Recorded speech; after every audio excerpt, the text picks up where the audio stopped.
Hi,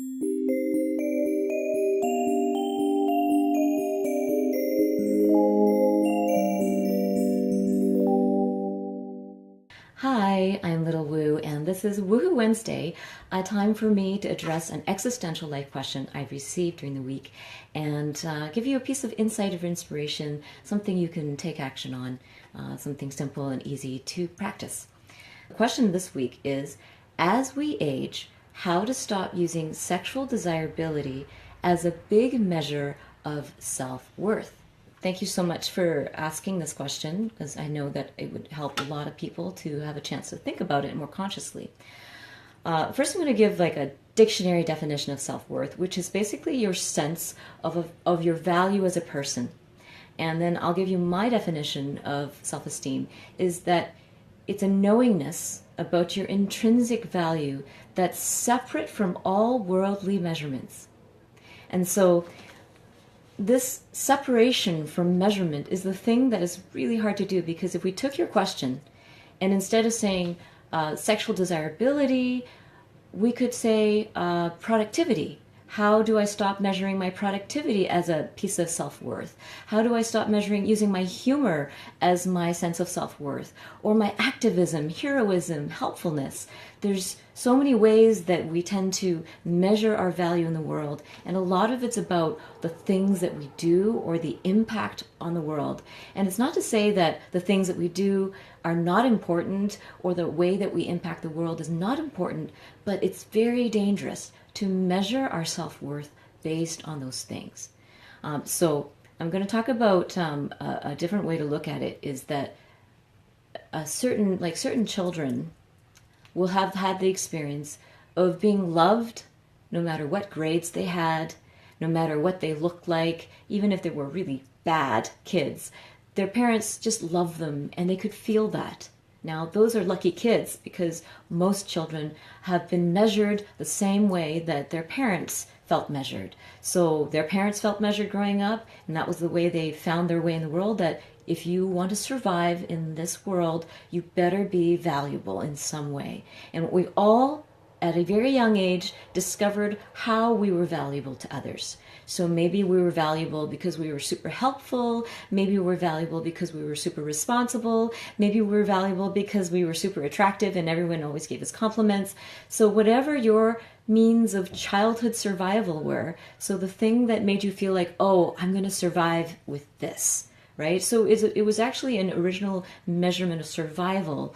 And then you found, oh, wow, it also gets me into places. Maybe I get promoted if I'm sexually attractive, or I get more breaks, or I get treated nicer, or I get free things, or, there's all these benefits of survival that we start to associate as not only how we can make it through this world, but then it becomes associated with our intrinsic value, and it's not the case. So if I take this and look at the children that were always feeling loved no matter what they did or how they looked, then they do have a natural sense of their intrinsic value that's not associated with their achievements or their appearance. So that's the ideal, isn't it? But if we didn't have that ideal, if we didn't have that sense of intrinsic value growing up, then we can acquire that. And I can tell you as an example is that in my early 20s, I used to feel very sensitive about how I looked. And I felt like I'll never be my ideal, which I felt was the value in society, which was to be blonde, to be 5'9". I had all these measurements. I had like 36, 24, 34. Those were my measurements when I was 12 years old that I wanted to be, because I felt like if I had those measurements, then people would love me, like me, want me, and then I would be valuable. And so as a child and as a teen, that really haunted me. And then I found that I just couldn't be happy, because no matter what, plastic surgery if I ever wanted one, or bleach my hair, change my eye color with contact lenses, got breast implants, like no matter what I tried to do, I knew that I would never be satisfied, because there's no end to that. You keep measuring that, then you'll always keep having ways to measure and be less than what you need to be, or the days you feel like you're more than you need to be, then you feel good just for that brief moment. And so to really be peaceful and happy as a human being, we need to know our intrinsic value. And that, how do you know that? How do you feel that? And it's like the best teacher is nature. The best teacher are animals and children. Children before they start measuring. So if you ever can be around children that just know that they have a place in this world, that just know that they deserve to be fed and taken care of before they start measuring their self-esteem. And for some children that starts really early. But if you can find a child and just observe that in play, and how they play in the playground, and they're really bold, and they're who they are, and they're not afraid to ask for help, they're not afraid to ask for what they want, or animals. An animal like a deer running in through your lawn, it doesn't have a question of its self-esteem. Or that beautiful three-legged dog that's walking down the street. I've seen some three-legged dogs, and their owners just love them the same as if they had four legs. And even if they're walking around by themselves, other dogs don't judge them, so they just have this sense of fullness, and they're complete even with three legs. So we can use nature, we can use animals, we can look at trees, because that's a beautiful one for me, because I have never seen an ugly tree. And even if that tree never does a thing for me, I still find that it's intrinsically valuable on this planet.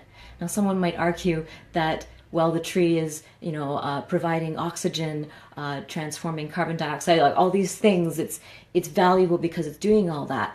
Well, even so then I could say, well, you're valuable well beyond the measurement of science or the measurement of mere humans, mere mortals that look at you just like mere mortals might have previously looked at a tree and wondered, well, that particular tree has no use for me. I can't swing from it. I can't eat from its fruit. There's nothing that it can do for me, so that particular tree is useless to me. So mere mortals tend to measure things from their senses, from their immediate reactions, and they can't look at the bigger picture. And the bigger picture is all things on this planet have intrinsic value. And before, even children with autism or Down syndrome, they were seen as useless in society. They'll never mount anything, and people used to abort children ahead of time if they knew. And now we're, all these scientific advancements allow us chances to see ahead of time what's to come, but we still don't have the bigger picture. We still don't understand the intrinsic value of all things that are on this planet, including human life. Some people value animals and nature above humanity, and that is also not compassionate and not the bigger picture. So hopefully, as we bring this back down, because that's taking the macro picture, the bigger picture of what our eyes are not able to see, and to go back down, like, how do I then trust that I'm intrinsically valuable? Because I can't see it. Then, or maybe you're measuring it with other things. Now, sexual desirability is one of the things that can be easier for us to see is not reliable as a form of happiness, because it's based on other people's reactions to us, and that's precarious. And also, as we age, things like social norms around what's attractive changes how we feel. Things like biological changes will affect how we feel about that. Whereas things like our humor or our kindness or our generosity, those measurements are things that we might be able to do until the day we die, and we wouldn't realize, wow, my whole life, I've been trying to find my value in the world by being as funny as I can be, or by being as helpful as I can be. So trying to be helpful, or trying to be funny, or trying to be kind, to be worthy of existence is also dangerous.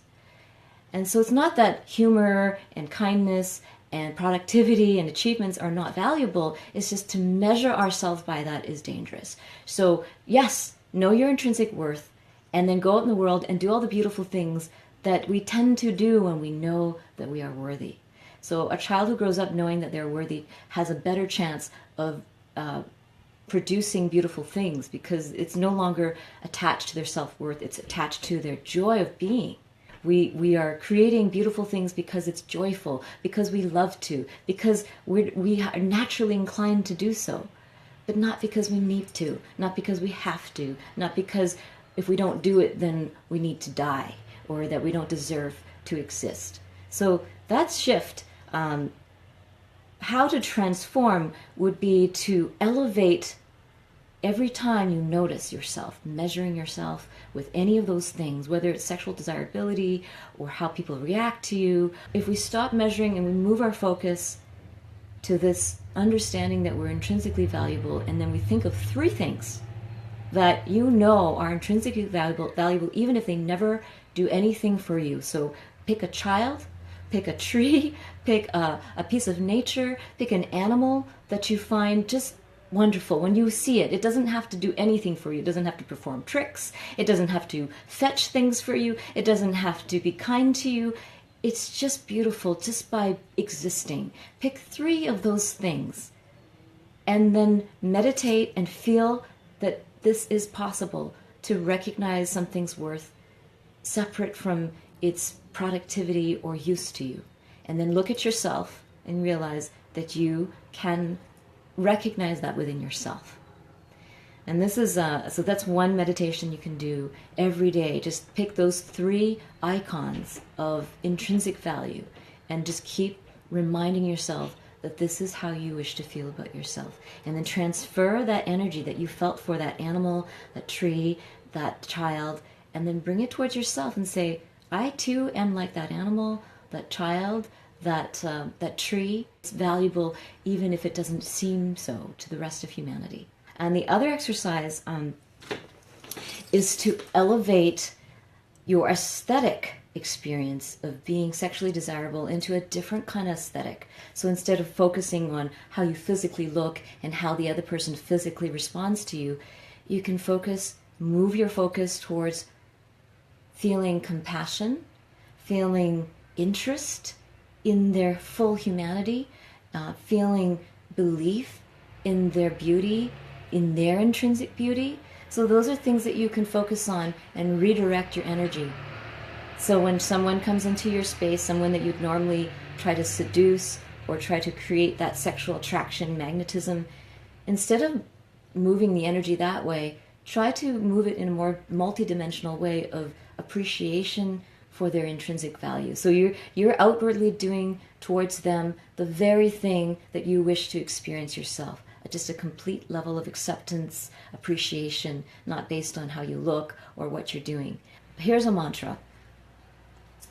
I value your existence. Thank you for existing, even though maybe the world doesn't understand why you're here, because we are all here to spread energy of love and spread an energy of self-acceptance and spread an energy of joy just to be alive. They have a right to exist, and you have a right to exist. And I hope that these mantras of just practicing seeing intrinsic value everywhere you go becomes a life practice.